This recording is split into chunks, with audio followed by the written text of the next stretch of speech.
Hello everyone, welcome to our YouTube channel Exam Express. Topic है हमारा geometric design and आज की class में हम डिस्कस करने वाले हैं cross section element. Cross section element को हम कंप्लीट करेंगे, जैसे कि पैवमेंट कैरेक्टरिस्टिक्स क्या होता है एंड फ्रैक्शन क्या होता है। तो हम एक बार डिटेल्स में पढ़ लेते हैं कि क्रॉस सेक्शन एलिमेंट्स में क्या क्या इंक्लूड है। जैसे कि क्रॉस सेक्शनल एलिमेंट्स में हम क्या देखेंगे, सबसे फर्स्ट नंबर पे पैवमेंट सरफेस या फिर characteristics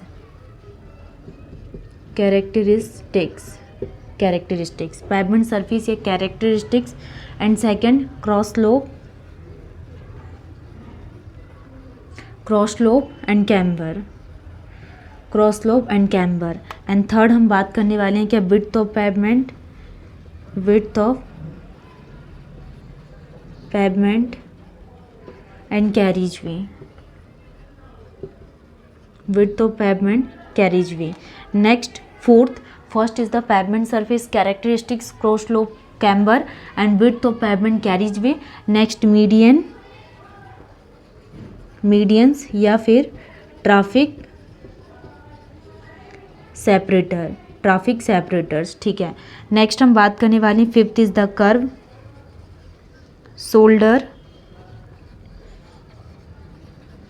shoulder and 7 is the road margin।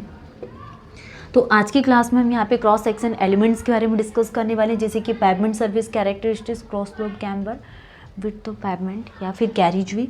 Next median traffic separators, curve, shoulder and road margins, जिसमें से हमने पैवमेंट सर्फेस कैरेक्टरिस्टिक्स के बारे में प्रीवियस क्लास में डिस्कस किए थे। एंड आज की क्लास में हम डिस्कस करेंगे क्रॉस स्लोप, कैम्बर और फ्रिक्शन के बारे में पढ़ने वाले हैं। जैसा कि हमने यहाँ पे प्रीवियस क्लास में डिस्कस किए थे, क्या पैवमेंट सरफेस कैरेक्टरिस्टिक्स क्या होता है। तो it depends upon pavement type such that ये क्या प्रोवाइडेड करता है, टर्न डिपेंड्स ऑन, ये डिपेंड्स करता है किस पे, depends on availability of material पे डिपेंड करता है। एंड कॉम्पोजिशन ऑफ ट्रैफिक पे डिपेंड करता है।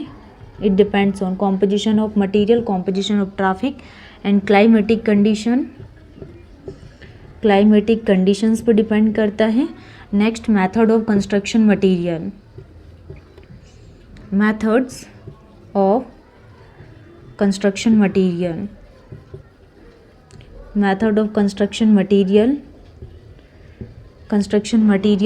पे डिपेंड करता है। तो पैवमेंट सरफेस एंड कैरेक्टरिस्टिक्स किस पे डिपेंड करता है, availability of material, composition of traffic and climatic condition, method of construction material. And जो पैवमेंट सरफेस कैरेक्टरिस्टिक्स हैं, पैवमेंट सरफेस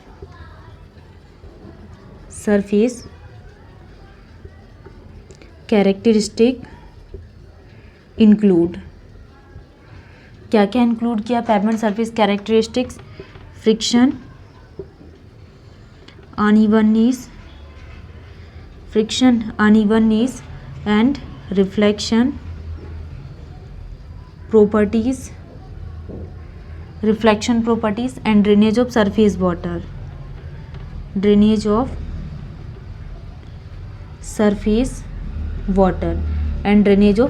water तो ये कुछ पैवमेंट सरफेस है कैरेक्टरिस्टिक्स जो इंक्लूड है, जैसे कि फ्रिक्शन है, unevenness, reflection properties and drainage of surface water. आज की क्लास में हम डिस्कस करने वाले हैं किसके बारे में, फ्रिक्शन।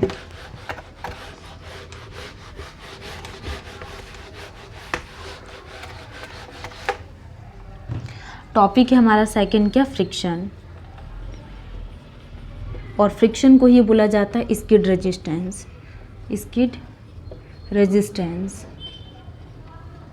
फ्रिक्शन को बोला जाता है skid resistance.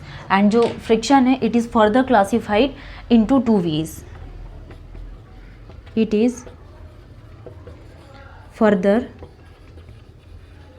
Classified into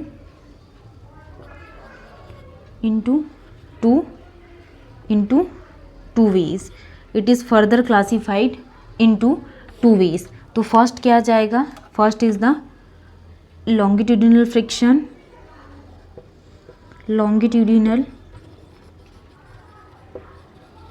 longitudinal friction and second is the transverse longitudinal friction, transverse और lateral friction। तो ये दो टाइप के फ्रिक्शंस होते हैं, लॉन्गिट्यूडिनल फ्रिक्शंस एंड ट्रांसवर्स और लेटरल फ्रिक्शन। जनरली एग्जाम में इसके टाइप्स भी पूछ लेती हैं। जैसा कि हम लॉन्गिट्यूडिनल फ्रिक्शंस के लिए बहुत इंपॉर्टेंट वैल्यू के लिए बात करें, लॉन्गिट्यूडिनल फ्रिक्शन के लिए तो इसकी वैल्यू होती है 0.35 से लेकर 0.40 एंड लेटरल फ्रिक्शन की वैल्यू कितनी होती है 0.15। और ये एग्जाम में बहुत बार पूछा जाता है कि लेटरल फ्रिक्शन की वैल्यू 0.15 और लेटरल फ्रिक्शन को ही क्या बोला जाता है, transverse friction is also known as transverse friction और वैल्यू कितनी होती है 0.15 एंड लॉन्गिट्यूडिनल की वैल्यू होती है 0.35 से लेके 0.40। तो ये वैल्यूज़ आपको एग्ज़ाम में डायरेक्टली पूछी जाती है। जैसे सब इंजीनियर के एग्ज़ाम में ऑलरेडी PYQ जब आप सॉल्व करोगे तो इस टाइप के क्वेश्चंस आपको देखने को मिलेंगे एंड SSC JEE में भी इस प्रकार के क्वेश्चंस पूछे जाते हैं। तो आपको इन्हीं जो छोटे छोटे वर्ड्स हैं जो भी हम यहाँ पे पढ़ा रहे हैं, हर एक शब्द बहुत इंपॉर्टेंट है क्योंकि क्वेश्चंस कैसे भी यहाँ पे एग्ज़ाम में पूछ लिए जाते हैं। नेक्स्ट हम यहाँ पे इसके कुछ डेफिनेशंस के बारे में समझेंगे। नेक्स्ट हम बात करने वाले हैं फ्रिक्शन या फिर इसके रेजिस्टेंस के बारे में। तो फ्रिक्शन के बारे में जैसा कि हमने डिस्कस किया, इसको दो पार्ट में डिवाइडेड किया गया। First is the longitudinal friction and second is the lateral और transverse friction. It is further classified into two ways, longitudinal and lateral, और lateral is also known as transverse friction. ठीक है, तो जो maximum friction किसके through develop किया जाता है, when brakes are applied up to complete extent, when brakes are applied up to complete extent is called the maximum friction. तो maximum friction कैसे डेवलप होता है, जब हम यहाँ पे ब्रेक्स को अप्लाइड करते हैं अप टू कंप्लीट एक्सटेंट। ठीक, next friction also govern, friction क्या गवर्न करता है, friction also govern, also govern, तो ये क्या गवर्न करता है, when rotational and translational movement of the vehicle. जब कोई व्हीकल है, ये कोई व्हीकल है, व्हीकल का क्या हो रहा है, rotational and translational rotational and translational of the vehicle. तो इसको क्या बोला जाता है, friction also govern rotational and translational movement of the vehicle. Next uniform condition one revolution, जो यूनिफॉर्म कंडीशन है, uniform condition one revolution, one revolution के लिए कितना आ जाएगा 2πr, वन रिवॉल्यूशन के लिए uniform condition is the 2πr। Next rotational movement equal to translational movement, जो भी रोटेशनल मूवमेंट होगा, रोटेशनल मूवमेंट वो किसके इक्वल होगा, ट्रांसलेशनल मूवमेंट के इक्वल होगा। तो जितना रोटेशनल मूवमेंट होगा उतना ही ट्रांसलेशनल मूवमेंट होगा। And uniform condition equal to कितना आ जाएगा, one revolution equal to 2πr। और फ्रिक्शन किसको गवर्न करता है, rotational and translational movement of the vehicle को गवर्न करता है। और जो मैक्सिमम फ्रिक्शन है ये किसके थ्रू डेवलप की जाती है, when brakes are applied up to complete extent के थ्रू। नेक्स्ट कुछ बहुत इंपॉर्टेंट पॉइंट है, जैसे कि when the path travel along the road surface. For example के लिए ये हो गई क्या, रोड सरफेस। अब इस रोड सरफेस में हम क्या कर रहे हैं, when the path travelled along the road surface is more than circumferential movement. जो भी यहाँ पे जो पाथ ट्रेवल्ड हो रहा है वो ज़्यादा होगा as compare to circumferential movement of wheels due to their rotation. इसको क्या बोला जाता है, स्केड। मतलब कि सर्कमफेरेंशियल से ज़्यादा when the path travel along the road surface is more than circumferential movement of wheel is called the skid. तो ये हमारे कंप्लीट हो गया है क्या, फ्रिक्शन का टॉपिक। जैसे कि अब एग्जाम में आपके क्वेश्चंस कैसे बनेंगे, लेटरल का नाम पूछ लेंगे, lateral is also known as translational movement. Longitudinal frictions की आपके लिए वैल्यू पूछ लेंगे कि longitudinal friction varies between 0.35 to 0.40 and lateral या ट्रांसवर्स मूवमेंट वेरीज बिटवीन 0.15। तो इस प्रकार के क्वेश्चंस आपके एग्जाम में पूछे जाते हैं। अब हम बात करने वाले हैं स्किड क्या होता है एंड स्लिप क्या होता है। नेक्स्ट हम बात करने वाले हैं फॉर एग्जांपल के लिए, जैसे कि ट्रांसलेशनल मोशन ज़्यादा है as compare to rotation motion के। जो translational motion is greater than rotational motion, तो इस कंडीशन में क्या होगा यहाँ पे, for pure skid and rotational motion जो भी होगा वो क्या होगा, जीरो। तो रोटेशनल मोशन कितना हो रहा है, जीरो हो रहा है।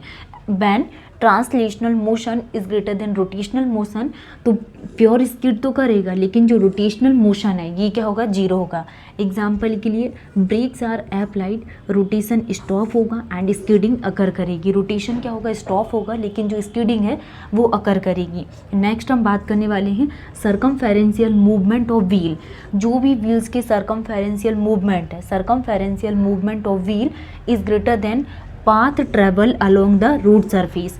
जो रोड सरफेस से जो भी हम पाथ ट्रेवल कर रहे हैं उसके कंपैरिजन में मूवमेंट ऑफ व्हील का जो भी सर्कमफेरेंशियल मूवमेंट होगा वो ज़्यादा होगा। तो circumferential movement of wheel is greater than path travelled along the road surface is called the slip. तो इसको क्या बोला जाता है, slip. Next rotational movement is greater than translational motion. तो रोटेशनल मोशन क्या होगा, ज़्यादा होगा व्हेन ट्रांसलेशनल मोशन, तो ये प्योर स्लिप होगा। जब भी स्लिप की कंडीशन होगी तो रोटेशनल मोशन ज़्यादा होगा as compare to translational motion. और जब ट्रांसलेशनल मोशन ज़्यादा होगी रोटेशन से तो ये स्किड करेगा। Wheels of vehicle are in mud rotate but do not move ahead. तो इसको क्या बोलेंगे हम यहाँ पे, rotational motion is greater than translation motion. एक टेबल है जो आपको ध्यान रखना है, जब कंडीशन क्या होगी हमारे पास, लॉन्गिट्यूडिनल फ्रिक्शन इज मोर। जो लॉन्गिट्यूडिनल फ्रिक्शन है ये क्या होगा, ज़्यादा होगा, तो रोटेशन नहीं करेगा लेकिन ट्रांसलेशन करेगा। और इसमें इम्पैक्ट क्या पड़ेगा,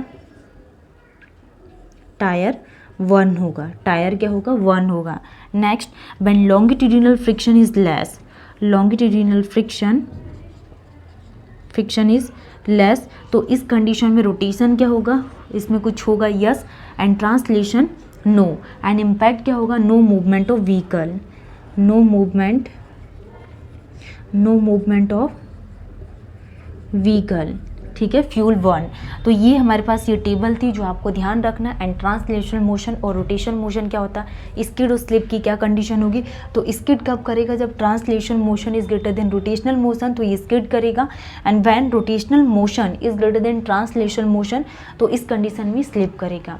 तो ये सारे पॉइंट जो भी हमने फ्रिक्शन के बारे में पढ़े बहुत इंपॉर्टेंट है। इसमें कुछ पॉइंट्स और रिमेनिंग है जो हम नेक्स्ट क्लास में कवर करेंगे और बहुत इंपॉर्टेंट क्लास है, इसको मिस मत करिएगा। Thank you.